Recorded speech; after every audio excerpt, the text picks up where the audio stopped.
মাধ্যমিক 2026 তোমরা যারা পরীক্ষা দিতে চলেছো 26-এ, তোমাদের 20 শতকের ভারতের কৃষক, শ্রমিক ও বামপন্থী আন্দোলন ইতিহাসের এই ষষ্ঠ অধ্যায় থেকে কিছু গুরুত্বপূর্ণ 2 নম্বরের প্রশ্ন তুলে ধরছি। তোমরা ভালোভাবে ভিডিওটা দেখতে থাকো। আশা করছি এই প্রশ্নগুলো তোমাদের সবার যাদের আছে তাদের অবশ্যই রিভিশন হয়ে যাবে, আর যাদের হয়ে নেই তারা একটু ভালোভাবে এগুলো করে নাও, ঠিক আছে? সর্বভারতীয়, দেখো প্রথম প্রশ্ন, সর্বভারতীয় রাজনীতিতে প্রবেশের আগে গান্ধীজির পরিচালিত 3টি সত্যাগ্রহ কি কি ছিল? এই প্রশ্নটা খুব গুরুত্বপূর্ণ একটা প্রশ্ন, করে রেখো। দেখো, সর্বভারতীয় মানে গান্ধীজি যে সর্বভারতীয় রাজনীতিতে যখন প্রবেশ করে তার আগে, এই প্রবেশের আগে তিনি কি কি সত্যাগ্রহ করেছিলেন সেগুলোর নাম লিখতে হবে। দেখো, প্রথম হচ্ছে বিহারের চম্পারণ জেলায় নীল চাষীদের স্বার্থ রক্ষার্থে চম্পারণ সত্যাগ্রহ, ঠিক আছে? তারপর 2 নম্বর, সরকারি রাজস্ব বৃদ্ধির প্রতিবাদে গুজরাটের খেদা জেলার কৃষকদের নিয়ে খেদা সত্যাগ্রহ। তারপর 3 নম্বর, আমেদাবাদের সুতাকল শ্রমিকদের স্বার্থ রক্ষার্থে বা স্বার্থ রক্ষার জন্য আমেদাবাদ সত্যাগ্রহ। শুধু 3টে সত্যাগ্রহ নাম মনে রাখবে তাহলেই হলো, ঠিক আছে? বিহারের চম্পারণ জেলার নীল চাষীদের নিয়ে চম্পারণ সত্যাগ্রহ, আর গুজরাটের খেদা জেলার কৃষকদের নিয়ে খেদা সত্যাগ্রহ, আমেদাবাদের সুতাকল শ্রমিকদের নিয়ে আমেদাবাদ সত্যাগ্রহ, ব্যাস। 2 নম্বর, বঙ্গভঙ্গ বিরোধী আন্দোলনে কৃষক শ্রেণী পিছিয়ে পড়েছিল কেন? উত্তর দেখো, বঙ্গভঙ্গ বিরোধী আন্দোলনে কোনো কৃষিভিত্তিক কর্মসূচি ছিল না। তাছাড়াও নেতৃত্ববর্গের সঙ্গে জমিদার মহাজন শোষকদের যোগাযোগের ঘটনা কৃষকরা সুনজরে দেখেনি। কৃষকদের ওপর তো জমিদার মহাজন এরা তো প্রচুর পরিমাণে শোষণ চালিয়েছে, অত্যাচার চালিয়েছে, তাই এদের যে যৌথ যোগাযোগ, সেই যোগাযোগটাকে তারা ঠিকমতো দেখতে পারেনি, দৃষ্টিতে দেখতে পারেনি, ঠিক আছে? এইভাবে স্বাভাবিকভাবেই জমিদার উচ্চবর্গের বা উচ্চবিত্ত শ্রেণীর সাহায্যপুষ্ট এই আন্দোলন থেকে কৃষক শ্রেণী পিছিয়ে পড়েছিল। ব্যাস, এবার 3 নম্বর দেখো, 3 নম্বর কিন্তু খুব গুরুত্বপূর্ণ একটা প্রশ্ন। 3 কাঠিয়া প্রথা কি? এটা করে রেখো, ঠিক আছে? খুব ভালোভাবে করে রেখো, টেস্ট এবং ফাইনালের জন্য খুবই গুরুত্বপূর্ণ একটা প্রশ্ন। বিহারের চম্পারণে নীলকর সাহেবরা কৃষকদের বিঘা প্রতি 20 কাঠার মধ্যে 3 কাঠা অর্থাৎ 3/20 জমিতে নীল চাষ এবং নির্দিষ্ট দামে উৎপাদিত নীল কর সাহেবদের কাছে বিক্রি করতে বাধ্য থাকতো। এই ব্যবস্থাকে বলা হয় 3 কাঠিয়া প্রথা। তারপর দেখো, চম্পারণ সত্যাগ্রহ। বিহারের চম্পারণ জেলায় নীল চাষীদের স্বার্থ রক্ষার্থে বা স্বার্থ রক্ষার জন্য 1917 খ্রিস্টাব্দে গান্ধীজি যে সত্যাগ্রহ শুরু করেছিলেন তাকে চম্পারণ সত্যাগ্রহ বলা হয়। এই সত্যাগ্রহ এই সত্যাগ্রহ করার ফলে যে চাপ হয়েছিল সরকারের ওপর, সেই চাপের ফলে ওই বছরেই মানে 1917 খ্রিস্টাব্দে চম্পারণ কৃষি বিল পাশ হয়, ঠিক আছে? এবং 3 কাঠিয়া প্রথা তুলে দেওয়া হয়। বেশ, খেদা সত্যাগ্রহ কি? গুজরাটের খেদা জেলার কৃষকদের নিয়ে সরকারি রাজস্ব বৃদ্ধি 30% বৃদ্ধি করা হয়েছিল। কাদের ওপর? সেখানকার কৃষকদের ওপর। এই 30% খাজনা বৃদ্ধি করার ফলে তারা প্রতিবাদে গর্জে উঠেছিল, এবং সেই প্রতিবাদে সামিল হয়েছিল কে? গান্ধীজি। তিনি নেতৃত্ব দিয়েছিলেন। এই গান্ধীজির নেতৃত্বে 1918 খ্রিস্টাব্দে যে সত্যাগ্রহ পরিচালিত হয়েছিল তাকে বলা হয় খেদা সত্যাগ্রহ।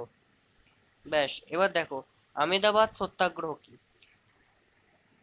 আমেদাবাদে সুতাকল শ্রমিকদের মজুরি বৃদ্ধির দাবিতে আবেদন করলেও সরকার একেবারে নীরব থাকে। ফলে কৃষকরা আন্দোলনমুখী হয়ে উঠলে গান্ধীজি মধ্যস্থতা করেন, কিন্তু মালিক পক্ষ মানে ব্রিটিশরা, সরকার পক্ষ, তারা অনড় থাকে। এই শ্রমিকদের স্বার্থ রক্ষার জন্য 1918 খ্রিস্টাব্দে গান্ধীজি অনশন করলে অবশেষে মালিক পক্ষ আপোষ মীমাংসায় রাজি হয় এবং কৃষকদের 35% মজুরি বৃদ্ধি করে। এটাই হলো আমেদাবাদ সত্যাগ্রহ। বেশ, এবার দেখো 7 নম্বর, খেদা সত্যাগ্রহে গান্ধীজির সহযোদ্ধা কারা ছিলেন? মোহনলাল পান্ডা, বল্লভভাই প্যাটেল, ইন্দুলাল প্রমুখ খেদা সত্যাগ্রহে গান্ধীজির সহযোদ্ধা ছিলেন। দেখো, 2 নম্বরের প্রশ্নের মধ্যে এই ছোট ছোট প্রশ্নগুলো কিন্তু থাকবে। তারপর দেখো একা আন্দোলন বা একতা আন্দোলন কি? 1921 থেকে 22 খ্রিস্টাব্দে উত্তরপ্রদেশে কংগ্রেস ও খিলাফতি নেতাদের উদ্যোগে এবং মাদারি পাশির নেতৃত্বে হরদৌ, সীতাপুর, বারাজ, বারবাকি কয় চন্দ্রবিন্দু হবে, ঠিক আছে, কয়শ্রী চন্দ্রবিন্দু হবে, ঠিক আছে, বারবাকি জেলায় যে কৃষক আন্দোলন শুরু হয়েছিল এই আন্দোলনকেই একা আন্দোলন নামে খ্যাত, বা এই আন্দোলনই একা আন্দোলন নামে পরিচিত। বেশ, তারপর দেখো পত্তনিদার ও কুনবি কাদের বলা হয়? গুজরাটের মধ্যবিত্ত কৃষকদের বলা হতো পত্তনিদার এবং নিম্নবর্গ বা দরিদ্র কৃষকদের বলা হতো কুনবি।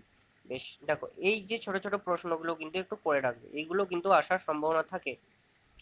বেশ, 10 নম্বর প্রশ্ন, খুব গুরুত্বপূর্ণ একটা প্রশ্ন, বারদৌলি সত্যাগ্রহ কি? 10 নম্বর, গুজরাটের সুরাট জেলার বারদৌলি অঞ্চলে সরকার 30% রাজস্ব বৃদ্ধি করে। এর প্রতিবাদে এখানকার কৃষকরা বল্লভভাই প্যাটেলের নেতৃত্বে 1928 খ্রিস্টাব্দে খাজনা কমানোর দাবিতে যে সত্যাগ্রহ আন্দোলন শুরু করেন তা বারদৌলি সত্যাগ্রহ নামে পরিচিত। এই আন্দোলনের চাপে সরকার খাজনা হ্রাস করতে বাধ্য হয়েছিল। তারপর দেখো 11 নম্বর, বখস্ত আন্দোলন কি?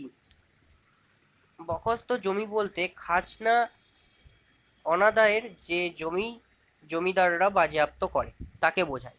এই জমি থেকে কৃষকদের উচ্ছেদ করা হয়। বিহারের এই বখস্ত জমি থেকে কৃষকদের উচ্ছেদের বিরুদ্ধে যে আন্দোলন সংগঠিত হয় তা বখস্ত আন্দোলন নামে পরিচিত। বামপন্থীরা এই আন্দোলনের নেতৃত্ব দিয়েছিল। তাহলে দেখো একটা শর্ট প্রশ্ন আমরা পেলাম যে বখস্ত আন্দোলনে কারা নেতৃত্ব দিয়েছিল? বামপন্থীরা। 12 নম্বর প্রশ্ন, স্বাধীনতা লাভের প্রাক্কালে সংগঠিত কয়েকটি কৃষক আন্দোলনের নাম লেখ।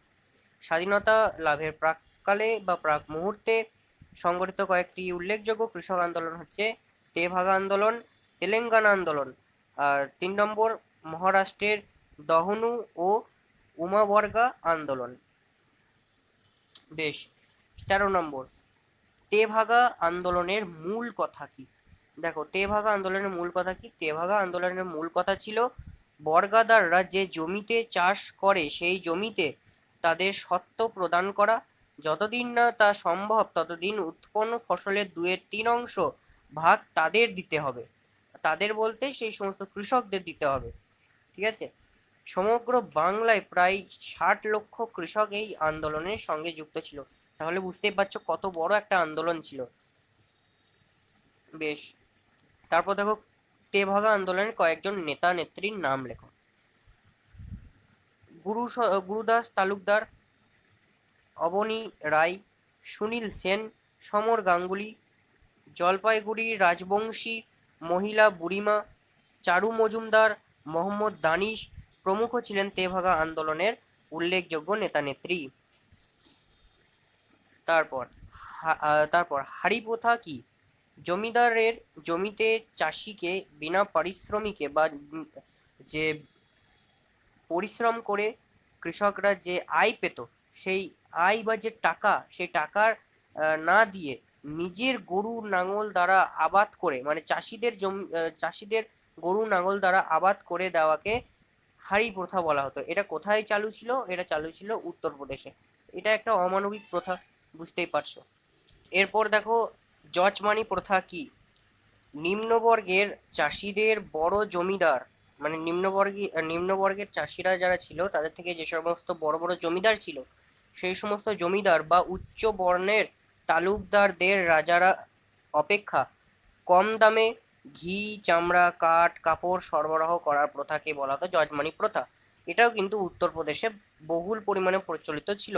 তাহলে যদি কোশ্চেন আসে শর্ট প্রশ্ন হিসেবে যে হাড়ি প্রথা এবং যজমানি প্রথা কোথায় বেশি প্রচলিত ছিল, তাহলে উত্তর হবে কিন্তু উত্তরপ্রদেশ, ঠিক আছে। এবার দেখো হাতিওয়ালা ও মোটরওয়ালা কি?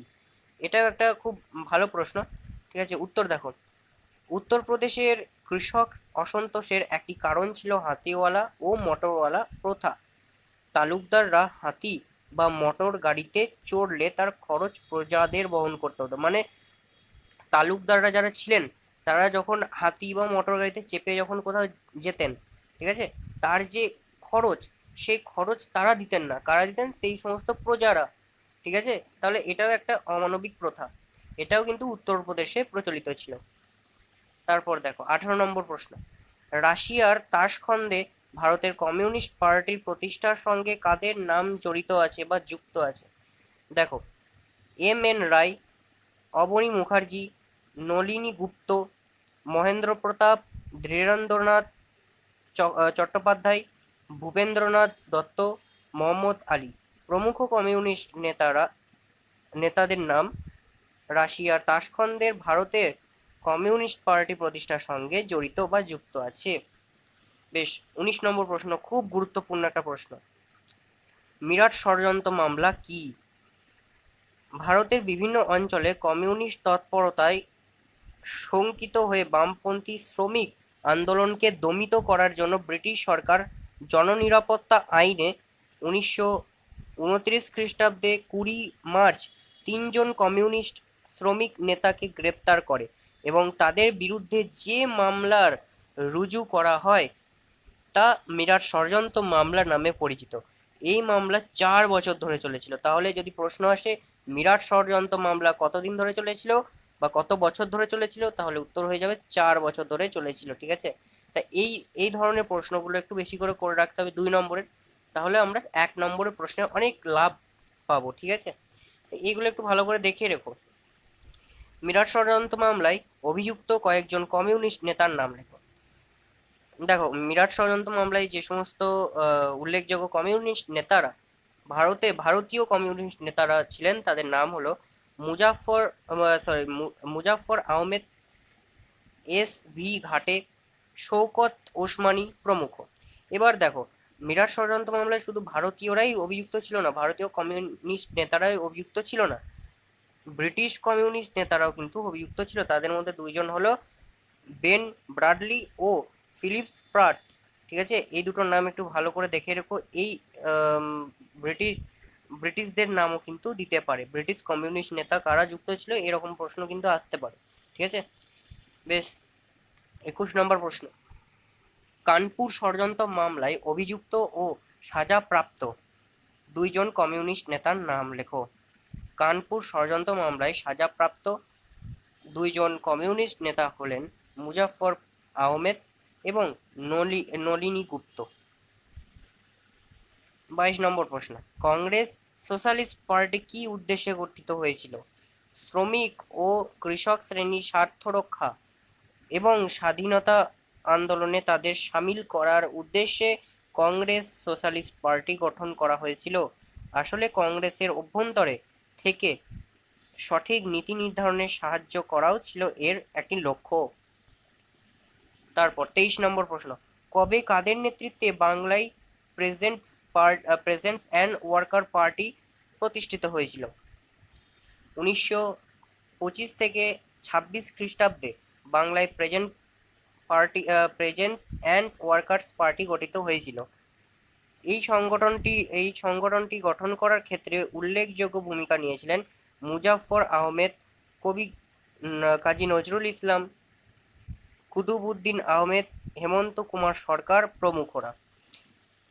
1928 খ্রিস্টাব্দে এর নাম পরিবর্তন করে ওয়ার্কার্স অ্যান্ড প্রেজেন্ট পার্টি রাখা হয়। 24 নম্বর প্রশ্ন দেখো, কবে কাদের উদ্যোগে Mumbai peasants and workers party গঠিত হয়? 1927 খ্রিস্টাব্দে Bombay peasants and workers party গঠন করা হয়। কারা করেছিলেন?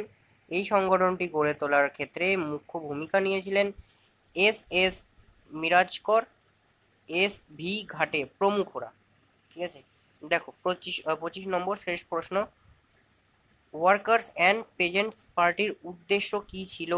মানে কি উদ্দেশ্য নিয়ে এই পেজেন্টস পার্টি গঠন করা হয়েছিল? ওয়ার্কার্স অ্যান্ড পেজেন্ট পার্টি কি জন্য গঠন করা হয়েছিল? দেখো, শ্রমিকদের কাজের সময়সীমা কমানো, মানে যে পরিমাণে সময়সীমা তাদের বৃদ্ধি করা হয়েছিল কাজের, সেই সময়সীমাটা একটু কমানো। ঠিক আছে, জমিদারি প্রথার অবসান ঘটানো, আর শ্রমিকদের সর্বনিম্ন মজুরি নির্ধারণ, আর 4 নম্বর বাক স্বাধীনতা অর্জন, মানে শ্রমিকরা যাতে স্বাধীনভাবে তাদের নিজের মতামত জানাতে পারে। ঠিক আছে, এই উদ্দেশ্যে এইগুলোকে ঠিক করার উদ্দেশ্যে কিন্তু এই ওয়ার্কার্স অ্যান্ড পেজেন্টস পার্টি গঠন করা হয়েছিল। ঠিক আছে, এই পার্টির এটাই উদ্দেশ্য ছিল। বেশ, এই গেল তোমাদের 25টা প্রশ্ন।